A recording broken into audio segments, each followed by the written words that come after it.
I tend to work in kind of an experimental fashion and trying lots of different things. On the wall you often see lots of different attempts, failed attempts sometimes, or things that have moved just a little bit farther along.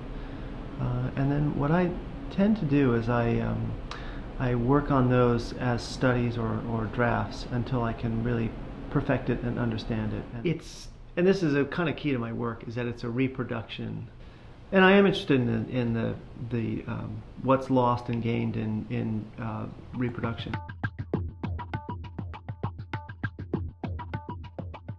Digital process, you have to decide how you feel about it. For me, the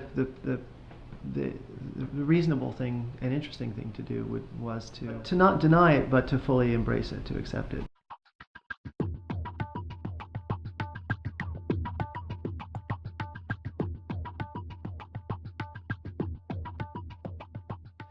So, kind of combining these tendencies to remove my hand, but still to have it handmade. Like I'm not interested in machine-made things.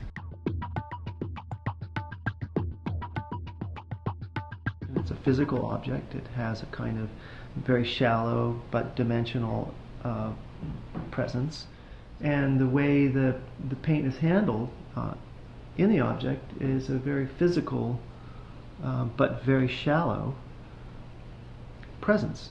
All the imagery in this series is found in some way or another from my library, basically, which includes things like inserts from the New York Times and catalogues. This image, Anguish, has a vintage wrapping paper in it. It's a Santa Claus.